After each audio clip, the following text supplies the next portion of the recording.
यदा स्मरतिमिरसञ्चारजनितम् अज्ञानम् आसीत् तदा इदम् अशेषம் ஜகத் நாரிமயம். பரத்ரிஹரி மகாராஜ் வைராக்கிய சதகத்தில் சொல்கிறாரு, யதா ஸ்மரதிமிர சஞ்சார ஜனிதம். நான்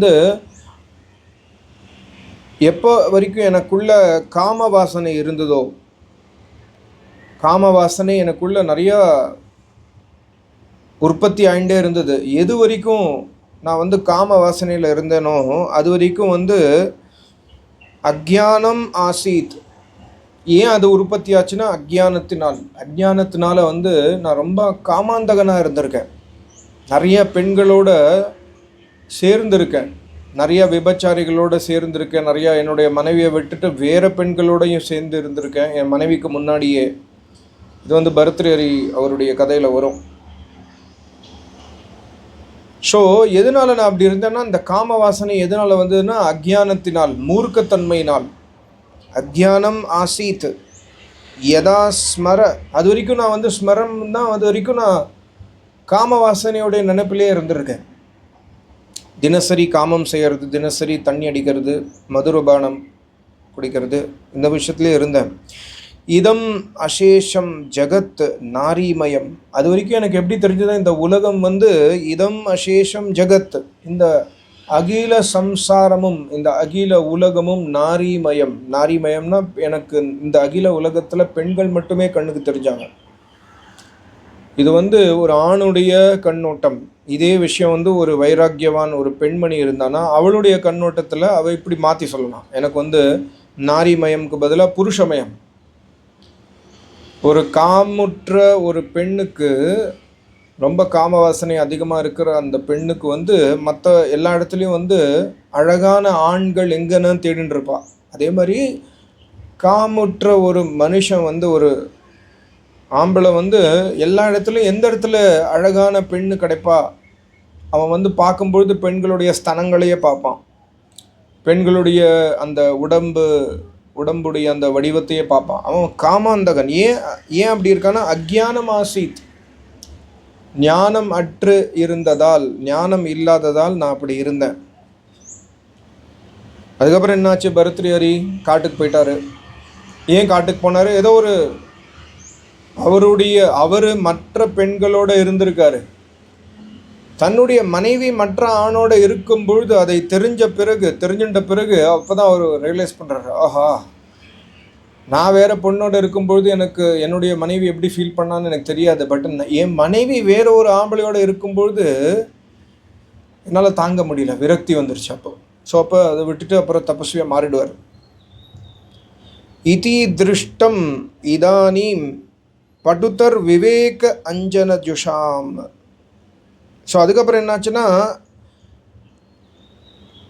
இதி திருஷ்டம், எனக்கு எல்லா இடத்துலையும் பெண்கள் தான் தெரிஞ்சாங்க. நான் பெண்களையே தேடி இருந்தேன், பெண்கள் எப்போ கிடைப்பாங்கன்னு அலைஞ்சிருந்தேன். ஆனால் இதானீம், இப்போ என்ன ஆயிடுத்து, எனக்கு படுதர விவேக அஞ்சன ஜுஷாம். நான் காட்டுக்கு வந்துட்டேன், எனக்கு விவேக ஞானம் பிறந்து விட்டது. இப்போ படுதர விவேக அஞ்சனா ஜனனம். எனக்கு விவேக ஞானம் வந்த பிறகு அஸ்மாக்கம் திருஷ்டிஹி சமீபூதா, என்னுடைய திருஷ்டி, என்னுடைய பார்வை சமீபூதா, ஒழுங்காகிடுது. இப்போ நான் பெண்களை தேடலை. நான் முன்னாடி காமாந்தகனாக இருந்தேன், அது உண்மைதான். பாருங்கள், ஆச்சாரிய சத்யபதி அவர் சொல்லுவார், சுவாமி சத்யபதிஜி ஒரு விஷயம் சொல்லுவார். அவர் மிக சிறந்த யோகி, இறந்துட்டார் இப்போது. அவர் ஒரு விஷயம் சொல்லுவார்,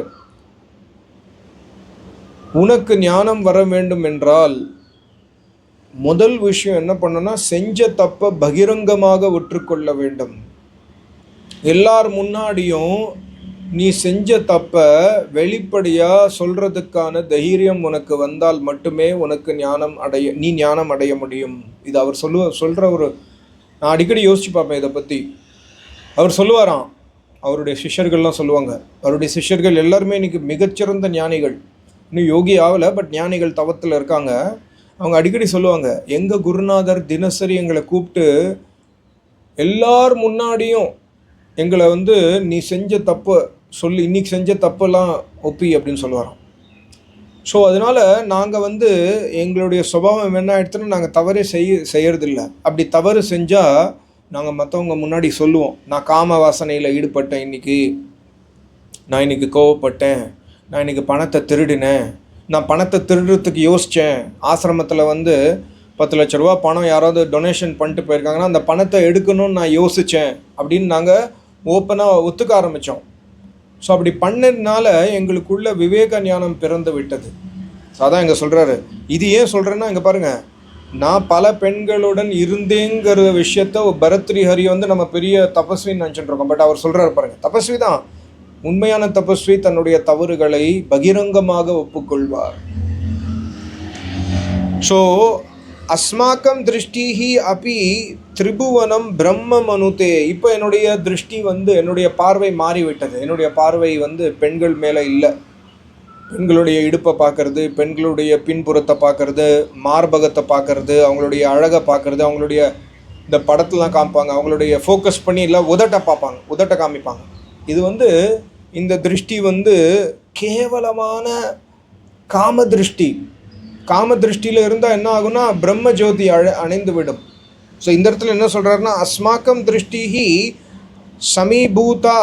இப்போ வந்து சமீபூதா எல்லாமே சரியாயிடுது. இப்போ என்னுடைய திருஷ்டி அப்பி திரிபுவனம்னா இந்த 3 லோகங்களின் தலைவனான பிரம்ம மனுதே. இப்போ வந்து எனக்கு எல்லா இடத்துலையும் பிரம்மம் மட்டுமே தெரியறது. நான் ஒரு பெண்ணை பார்த்தேன்னா அந்த பெண்ணை வந்து நான் அசிங்கமாக பார்க்கறது இல்லை. ஒரு பெண் வரா எனக்கு முன்னாடி, அந்த பொண்ணை நான் தப்பாக பார்க்கறது இல்லை. என்னுடைய திருஷ்டி மாறிடுது. ஸோ யோகிகள் ரிஷிகளுடைய திருஷ்டி எப்படி இருக்குன்னா, ஒரு பெண் வரும்பொழுது ஒரு யோகியுடைய திருஷ்டி வந்து அந்த பெண்ணுடைய உடலை சடலமாக பார்ப்பார். அந்த பெண்ணை வந்து பெண்ணுடைய உடல் ஆணுடைய உடல் அட்ராக்ஷன் எந்த இடத்துல இருந்தாலும் அது சடலமே. அந்த உடல் வந்து சடலம் மட்டுமே. அந்த உடலுக்கு உயிர் இல்லை. அந்த உடலுக்குள்ள ஒரு உயிர் இருக்கிறது. அந்த உடலுக்குள்ள உயிர் இருப்பதால் அந்த உடல் உயிருற்று எனக்கு தெரிகிறது அப்படிங்கிற ஞானம் விவேகம். இதுதான் விவேகம், பிரித்து பார்க்குற ஞானம். அதேமாரி ஒரு யோகிகளுடைய நியாய தர்சனத்தில் எதிர்ப்பார். நியாய தர்சனத்தில் கௌதம மகரிஷி எதிர்ப்பார். என்ன சொல்லுவார்னா, எந்த இடத்துல உனக்கு அட்ராக்ஷன் இருக்கோ, ஒரு பெண்ணுடைய உடம்புல உனக்கு அட்ராக்ஷன் இருக்குது, ஒரு ஆணுடைய உடம்புல உனக்கு அட்ராக்ஷன் இருக்கோ, தன் நிமித்தம் தூ அவயவி அபிமான. அந்த பதார்த்தத்தை, இப்போ கார் மேலே அட்ராக்ஷன் இருக்குது, புது கார் வாங்க போகிறோன்னு மனசில் ஆர்டர் பண்ணிட்டு வந்துட்டோம், புக் பண்ணிட்டு வந்துட்டோம் புது காரு. அந்த கார் மேலே பயங்கர அட்ராக்ஷன், இல்லை மனைவி மேலே அட்ராக்ஷன். ஸோ அந்த அட்ராக்ஷனை உடைக்கிறதுக்கு அவர் தன் நிமித்தம் தூ அவயவி அபிமான சொல்லுவார். என்ன சொல்லுவார்னா, அந்த பொருளை வந்து நீ அசம்பிள்டாக பார்க்குற. இப்போ என் மேலே சில பேர் அட்ராக்ஷனாக ஆறீங்க, சப்போஸ் சொல்கிறேன், ஜஸ்ட் எக்ஸாம்பிள், கேவலமான எக்ஸாம்பிள் தான் சொல்கிறேன். என் மேலே என்னை ரொம்ப பிடிக்கும் உங்களுக்கு, சப்போஸ், இல்லை ஒரு பெண்ணுக்கு என்னை ரொம்ப பிடிக்கும், அவள் என்ன எப்படி பார்க்கணும், இல்லை எனக்கு ஒரு பெண்ணை ரொம்ப பிடிக்கும், அந்த பெண்ணோட அட்ராக்ஷன்லேருந்து தப்பிக்கிறதுக்கு நான் என்ன பண்ணணுங்கிற விஷயத்த மகரிஷி சொல்கிறாரு. தன் நிமித்தம் தூ அவயவி அபிமான. உனக்கு அவள் மேலே அட்ராக்ஷன் ஏன் இருக்குன்னா, நீ அவளை ஒரே ஒரு வஸ்துவாக பார்க்குற. அந்த உடலை வந்து ஒரு வஸ்துவை பார்க்கறதுனால அட்ராக்ஷன் இருக்குது. ஆனால் அந்த உடலுக்கு பின்னாடி இருக்கிற வஸ்துவை வந்து பிரித்து பார்த்தனா, வெறும் ஒருத்தருக்கு ஆக்சிடென்ட் ஆகி ஒரு அழகான பெண்ணு ஆக்சிடென்ட் ஆகி இருக்கான்னு வச்சுக்கோங்களேன், ரோட்டில் வந்து லாரி அடிச்சிருச்சுன்னு வச்சுக்கோங்களேன், அந்த பெண்ணுடைய உடலை பார்த்தீங்கன்னா உடல்லேருந்து குடல் வெளில வந்து விழுந்திருக்கும், மூளை வெளில வந்து விழுந்திருக்கும். இந்த மாதிரி ஆக்சிடென்ட் நம்ம பார்த்துருக்கோம், நான் நிறையா பார்த்துருக்கேன். அசிங்கமான அந்த ரத்தம் தெரிச்சிருக்கும், எலும்பு வெளில தெரியும், கை கால் உடஞ்சிருக்கும். அப்போ அந்த அவ்வளோ அழகான பெண்ணாக இருந்தாலும் அந்த சடலத்து மேலே உங்களுக்கு அட்ராக்ஷன் இருக்கு. ஏன்னா உண்மை வெளில வந்துருச்சு, பிரித்து பார்த்தா தெரியும்.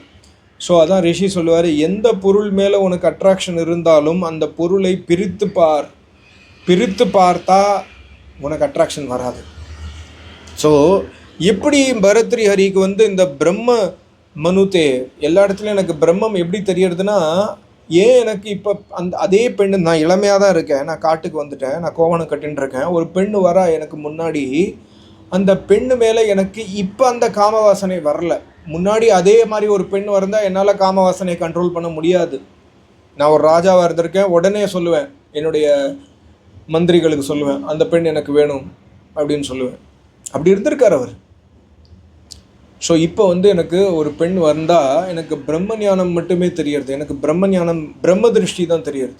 ஏன்னா தன் நிமித்தம் தூ அவையவி அபிமான, அந்த மாதிரி நான் பிரித்து பார்த்து தவம் செஞ்சு இந்த யதார்த்தத்தை நான் உணர்ந்து விட்டேன். இந்த உடல் வந்து என்னங்கிற விஷயத்த நான் தெரிஞ்சுட்டேன். ஸோ நீங்களும் அந்த மாதிரி என்ன மாதிரி பாழடைஞ்சிடாது. ஏன் இதை எழுதினார்? நீங்களும் அக்ஞானத்தினால் காமுற்று இருக்க வேண்டாம், காமத்தை வெல்ல வேண்டும். அது மட்டும் இல்லாமல் அடுத்த விஷயத்தில் சொல்கிறாரு, தாவதேவ கிருதீனாமபி ஸ்வரத்தி ஏஷ நிர்மல விவேக தீபக யாவதேவன குரங்க சக்ஷுஷாம் தாடயத்தே சப்பலாலோச்ச நாஞ்சலைஹி. ரொம்ப ரொம்ப அருமையான விஷயம் சொல்கிறார். என்ன சொல்கிறாருன்னா, கிருதீனாம் ஏஷக நிர்மல விவேக தீபக,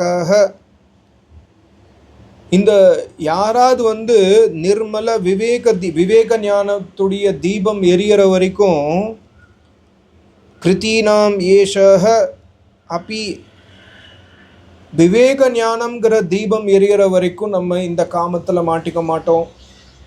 விவேக ஞானத்துடைய தீபம் இருக்கிற வரைக்கும் நம்ம தர்மாத்மாவாக இருப்போம், ஞானியாக இருப்போம், நமக்கு எல்லாம் தெரியும். அந்த விவேகம் உள்ளுக்குள்ளே எப்பொழுதுமே இருக்கணும். அதுக்காக தான் தினசரி தவம் செய்ய வேண்டும், தினசரி யோசிக்க வேண்டும், தினசரி நிர்ணயம் செய்ய வேண்டும்.